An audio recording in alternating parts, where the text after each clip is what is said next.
GPT-4 Vision is finally here for developers. That means we can build applications that can actually see. And when you couple that with DALL-E free, chat completion threads, Whispers API, the possibilities are endless. And so we'll take a quick look at some of the different ways you can use the API to get the most out of it.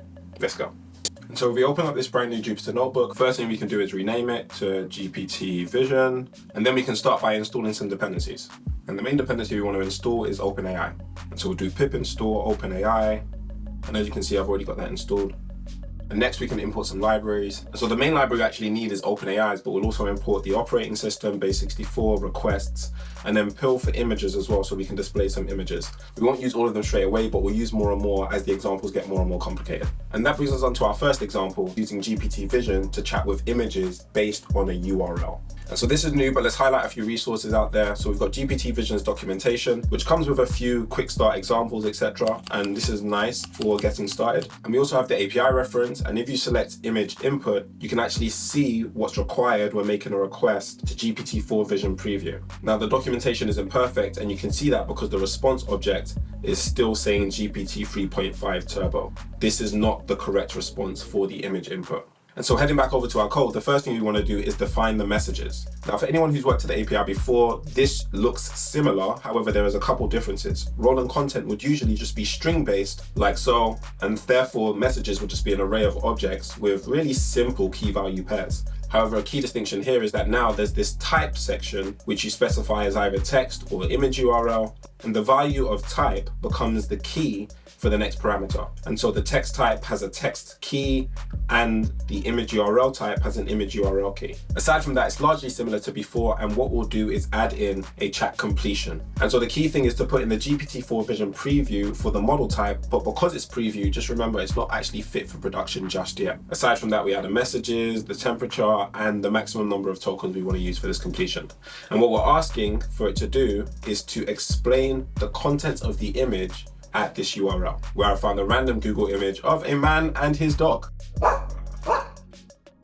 So we run first the imports, and then we run this. It should take a few seconds, and then we'll get a response. Now the response object as a whole looks something like this, but we can isolate the content that we're interested in by doing print, response, choices, 0, message, and then content. And as you can see, we've got a comprehensive response. The image shows a man standing in the park with a dog, likely a golden retriever on a leash. The man is smiling, looking at his smartphone, while the dog sits beside him, looking content. The settings is outdoors, with the trees and sunlight filtering through, suggesting that it might be late afternoon or early evening. The overall atmosphere of the image is pleasant and relaxed.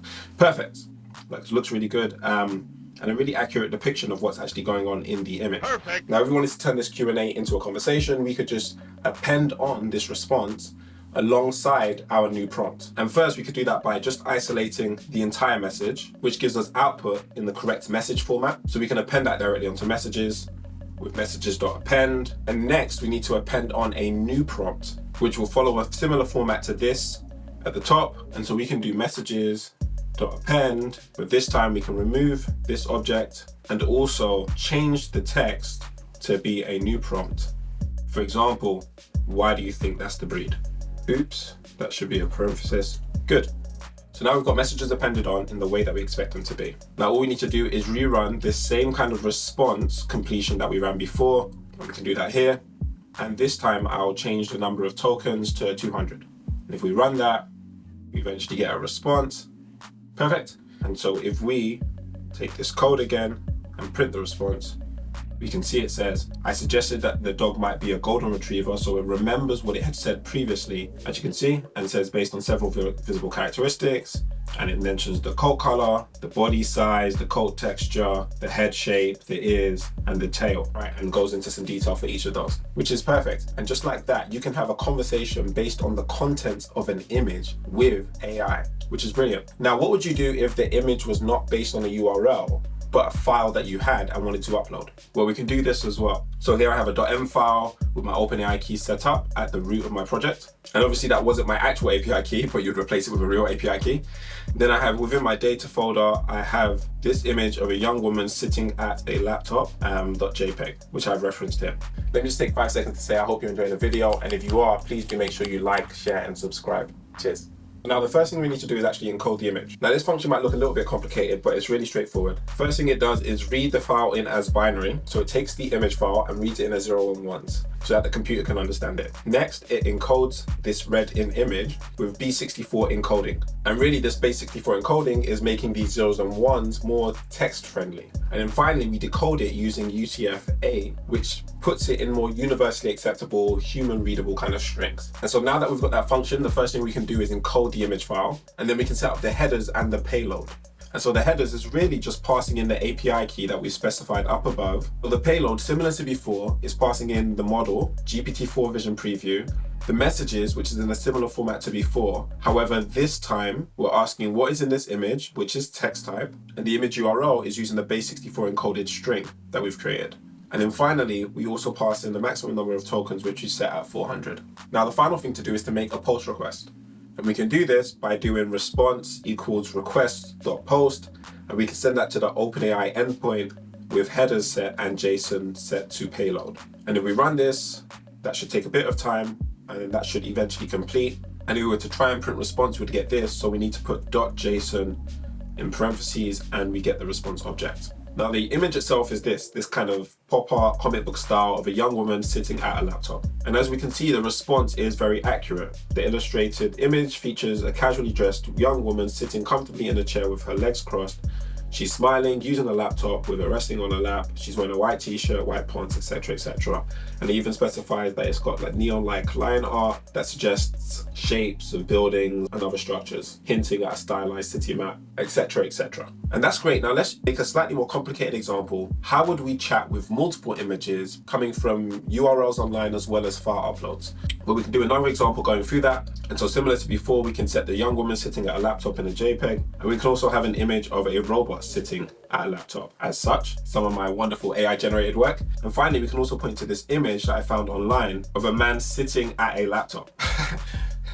Of a realistic man sitting at a laptop. Now, we've already got the logic to encode the images above, so we can paste that in and encode both of the image parts. You could obviously put this in a loop and do it programmatically if there was a dynamic number of images or a lot more than 2. And we don't need to set up headers again because all that is the API key and specifying it's coming in as JSON. And so all we really need to do is define the messages. And so as you can see, we've got one text type, what's the difference between these images, but then we've got 3 image URLs, 2 of which are using base64 encoded images, whereas the final one is pointing to an image URL directly. Now, as we did before, we can put that in a payload object and then send the post request. And if we set that off to run, that eventually should finish. Perfect. Now we can print response.json and voila. And if we isolate the content, we get this. And so it captures the differences between each of the images. The first one being an illustrated human character with stylized features and a neon color palette. The second one being a stylized illustration of a humanoid robot with a color palette that is more monochromatic with purple and violet tones. And the final one being a photograph of a real person, a man sitting at his laptop. More realistic, more candid,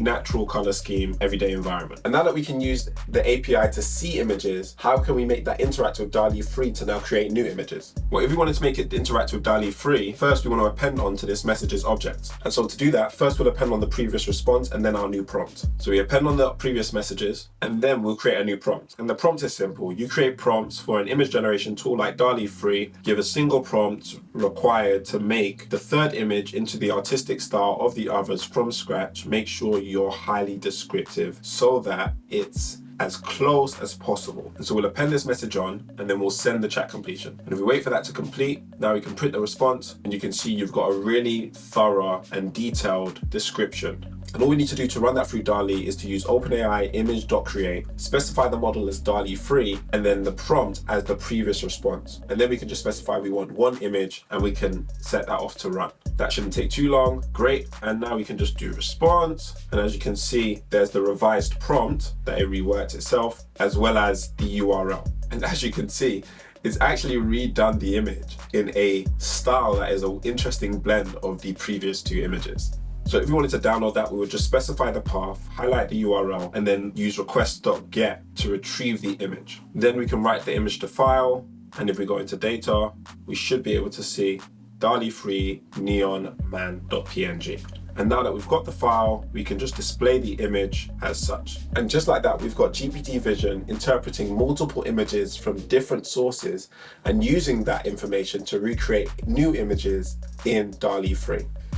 And that's it for today, guys. If you enjoyed the video, please give it a thumbs up, subscribe if you don't want to miss the next one. And yeah, we'd love to know what you guys are creating. So let me know that in the comments below, as well as any questions. Cheers.